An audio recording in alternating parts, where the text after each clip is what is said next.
Hey all, alright, so let's go through 10 of the most interesting games released for Nintendo Switch this month. And don't forget to subscribe to the channel and give a thumbs up. On January 5th, Electrician Simulator will be released for the Nintendo Switch. The game has been out on the market for quite some time, but now it is becoming available for the handheld console. In Electrician Simulator, you assume the role of an electrician whose mission is to help customers with everything from small tasks to complex electrical installations. But even if you get an insight into the profession, I can hardly recommend that you start fiddling with the electricity in your own house. Of course, you call a professional if you need help. Anyway, this seems to be a game that offers some variety. Everything from repairs to carrying out larger assignments. Additionally, you can earn experience which unlocks various rewards. The other game I want to mention is Cynthia, hidden in the Moonshadow. In this action-adventure, we get to experience an emotional story about saving those you love the most. The game is relatively short, but a lot revolves around solving puzzles, stealth mechanics, climbing, and exploring the three-dimensional world. It also seems to use the eye mechanic to determine if the enemy sees you or not. Maybe not that innovative, but still a pretty cool feature to remain undetected. The main weapon you use is a bow, which comes in handy in combination with sneaking up behind the enemy. There is also an opportunity to buy some extra content in the eShop, but it's mostly about acquiring new costumes. The game is available from January 10th. For those who appreciate retro-inspired racing, the Top Racer collection will be released on January 11th.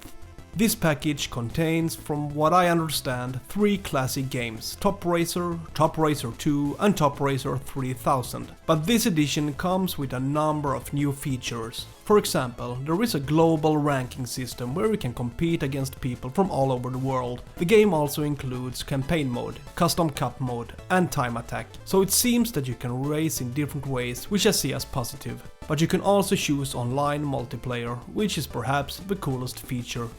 The shmup genre is well represented on Nintendo Switch, and of course there will be shmup games in January. Shinorubi is published by Red Art Games and will be released on January 20th. The game, which draws inspiration from Japanese arcade games, offers the gamer a lot of options. There is a boss rush mode with different difficulty levels. You can choose from 8 playable ships, each with different advantages, and everything takes place in futuristic forests, on military bases or stormy skies. So maybe this could be worth checking out if you like games with a lot of bullets and a fast pace. Then we had this month's real big game, Prince of Persia: The Lost Crown. Ever since Ubisoft launched Forgotten Sands in 2010, it has been relatively quiet about this game series. But now it's time to visit mythological Persia again. This is basically a two-dimensional adventure game where we follow the hero Sargon from sword-wielding prodigy to becoming a legend. Time seems to play a big role in this game, as you can use something called time power. But of course you can also expect plenty of platforming and deadly sword combos. Prince of Persia is expected to arrive on January 18th. On the 23rd, Neptunia Sisters vs Sisters is released. The game is described as a quirky action RPG that now includes some interesting features. You will face a lot of enemies, and to be able to hit back you can do a lot of combos and chain attacks. In total, you can use 3 heroes on the battlefield at the same time, which comes with many advantages, for example increased stats. What stands out in the Nintendo Switch version is that it contains 2 exclusive characters, Maho and Andri, but I wonder if they won't eventually show up on other consoles as well. I don't know, we will see. However, I would like to add that there are more Neptunia games in Nintendo's eShop, sometimes at a reduced price, so take a look if you're interested. January 25th is something of a busy date in Nintendo's eShop, as several interesting titles are released at the same time. Evil Nun: The Broken Mask is one of those games. Evil Nun can be described as a horror game that puts a lot of emphasis on the player's ability to solve puzzles and discover secrets. The plot of the game is quite fun, as you are selected to participate in a religious summer camp. What could possibly go wrong here? What is clear, however, is that you must avoid the evil nun and her big hammer.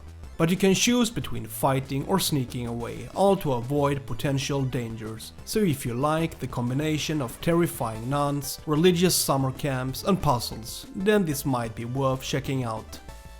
Then we have Apollo Justice Ace Attorney Trilogy. This collection can be considered a combination of a visual novel and adventure game. We get to follow Apollo and his mentor Phoenix Wright as they tackle tricky cases. This edition is really comprehensive, and for those who enjoy the series or are just generally interested will hardly be disappointed, as these games are considered to be of good quality. This release also includes more than just the games themselves. For example, you can listen to all the music in the orchestra hall, or you can visit the game's art library, where lots of illustrations are available. On the 25th, Under Night in Birth will also be released. And at first glance, I must say that this fighting game looks very promising. The first thing I want to say is that the game is supported by rollback netcode, which is positive if you play online. It also seems to be a relatively user-friendly fighting game, as you can perform moves with simple button presses, especially good for the beginner. There is also a plethora of characters in the game, 24 of them. So this is definitely a game I'm looking forward to. In the end, we don't actually have a new game, but rather a DLC to a highly praised game. At the end of the month, Eastward Octopia is supposed to come to Nintendo Switch, and it seems that this DLC takes the game in a whole new direction. As the original focused on puzzle solving and RPG elements, this DLC seems to prioritize farming, and personally, I have to say that I appreciate the visual style that Eastward showcases. Everything gives a colorful, cartoonish feeling, which I find appealing. And considering how good the first game was, it will be very interesting to see if the DLC maintains the same high quality. So if all goes according to plan, we will have a new DLC for Eastward at the end of the month. So that's 10 of the most interesting games released in January. If you think I missed a game, please write in the comments below. Feel free to subscribe to my channel. I do Switch related content every week. Have a good day, see ya!